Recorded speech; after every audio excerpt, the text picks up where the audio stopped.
श्री नरेश चंद्र उत्तम पटेल जी। अनवर सभापति महोदय, मैं माननीय वित्त मंत्री श्रीमती निर्मला सीतारमण द्वारा प्रस्तावित केंद्रीय उत्पाद शुल्क अधिनियम 1944 में संशोधन करने वाले विधेयक 2025 किए जाने के संदर्भ में अपना विचार व्यक्त करना है। मानवर,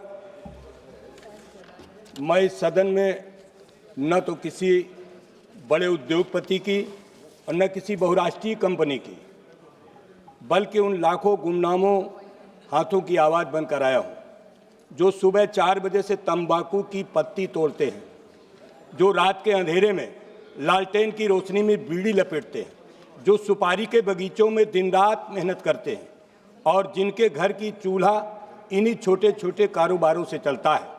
ये वो लोग हैं जिनका नाम ना तो अखबारों में छपता है न टीवी पर दिखता है, लेकिन इनके पसीने से इस देश की अर्थव्यवस्था में हर साल हजारों करोड़ का योगदान आता है। आज सरकार इन्हीं लोगों की रोजी रोटी पर भारी टैक्स और नया स्वास्थ्य सेस थोपने जा रही है, बिना इनकी एक बार सुनवाई किए बिना। महोदय, हमारे इलाके में तंबाकू की खेती होती है और मानवर सरकार तंबाकू, बीड़ी, गुटखा और पान मसाला पर नया टैक्स लगाने की बात कर रही है। ये नियम बिना पूरे सोच विचार के गरीब मजदूर किसानों की हालत देखे बिना लाए जा रहे हैं। महोदय, मेरे जिले फतेहपुर में उत्तर प्रदेश के आसपास तंबाकू की खेती बहुत बड़े तादाद पर होती है। मानवर, छोटे किसान, मजदूर, महिलाएं, कुटीर उद्योग, बड़े, जब टैक्स एकदम बढ़ा दिया जाएगा तो बड़ी कंपनियां तो संभाल लेंगी, लेकिन छोटे किसान और छोटे उद्यमी बुरी तरीके से दब जाएंगे। ऊपर से महंगाई बढ़ेगी, बाजार छोटा होगा और किसानों की खरीद कम हो जाएगी।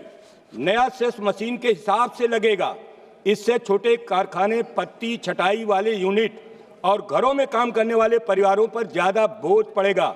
सरकार कह रही कि स्वास्थ्य का फायदा होगा, पर गांव का सच ये है कि मजदूर किसान का रोजगार पहले से ही कमजोर है। ये कदम और चोट करेगा। मानवर, हमारी मांग है कि इसे जल्दबाजी में पास न किया जाए। और मानवर, आज हमारे देश के अंदर एक झटके में 28% जीएसटी के ऊपर 50-60% का सेस और मशीन आधारित कर लगा देंगे तो क्या होगा? बड़ी कंपनियां तो अपना दाम बढ़ाकर निकाल लेंगी, लेकिन छोटी बीड़ी कारखाने, पत्ती छटाई वाले सेठ जहां 15 से 20 हजार बीड़ी रोज लपेटने वाली महिला, ये सब बर्बाद हो जाएंगे। मानवर, ये स्वास्थ्य के लिए है, लेकिन अध्यक्ष जी, स्वास्थ्य तभी सुधरेगा जब 2 वक्त की रोटी मिलेगी। मानवर, मेरी मांग है कि इस विधेयक को स्थायी समिति को भेज दिया जाए। तंबाकू किसानों, बीड़ी मजदूरों, सुपारी उत्पादकों और छोटे उद्योगों के प्रतिनिधित्व को बुलाकर सुनवाई की जाए। इससे राज्य मशीन आधारित न करके, पटेल जी, इससे राज्य को भी नुकसान होगा। ये जो कंपनसेशन सेस है उसका हिस्सा राज्य को ही जाएगा। आपके जिले में धान होता है मानवर, और धान की वो बर्बादी है, आप बोल नहीं रहे कुछ। धान 1600-1700 में लिया जा रहा है, 2369 रुपये एमएसपी है। आप भी तो ध्यान दिया करिए, आप इधर बैठते हैं तो क्या हुआ, लेकिन धान के आप किसान हैं, आपके जिले में धान हो रहा है। मानवर, मेरी बात यह है कि प्रभावित राज्यों के साथ मिलकर वैकल्पिक फसल और रोजगार की ठोस योजना बनाई जाए। जल्दबाजी में विधेयक पास हुआ तो गांव का गरीब आदमी एक बार फिर कुचला जाएगा। अतः मानवर, मैं आपके माध्यम से कहना चाहता हूं कि इस देश में अगर ये महंगा हो जाएगा तो विदेशी कंपनियां यहां पर स्मगलिंग कराएंगी और स्मगलिंग के माध्यम से इस देश का उत्पाद कम खराब हो जाएगा। मानवर, आज हमारे देश में भारी वृद्धि कानून को सिगरेटों का महंगा बना सकती है, जिससे विदेशी स्मगलिंग ब्रांडों की खपत होगी।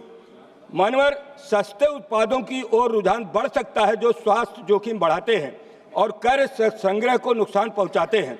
मानवर, इस विधेयक में ऐसे श्रमिकों, किसानों के लिए जो संक्रमण योजना या सुरक्षा प्रावधान नहीं है, जिनकी आजीविका इस पर क्षेत्र आधारित है। कर वृद्धि की प्रभावशीलता की समीक्षा का मानवर अभाव है। विधेयक में यह नहीं है कि सरकार खपत, अवैध व्यापार यह राजस्व पर बड़े प्रभाव का नियमित आकलन करेगी, जो नीति निर्माण के लिए आवश्यक। मानवर कृषि मंत्री जी यहाँ बैठे हैं। मध्य प्रदेश के अंदर सबसे ज्यादा तंबाकू का काम होता है, बीड़ी के पत्ते काम होता है। मानवर उन गरीबों की हालत को ध्यान देना चाहिए, उस पर विचार करना चाहिए। और ये विशेषज्ञ भी हैं, मुख्यमंत्री जी रहे हैं मानवर, इन लोगों को बैठ करके इसके बारे में ठीक से विचार किया जाए, ताकि छोटे किसानों का और जो तंबाकू उत्पादक है, बाद में मशीनों में वो प्रोसेस होती है वो अलग विषय है, लेकिन मानवर उन छोटे लोगों पर बहुत भारी बोझ पड़ेगा। इसलिए मेरी मांग है मानवर कि इसको स्थायी समिति को भेज दिया जाए। धन्यवाद मानवर।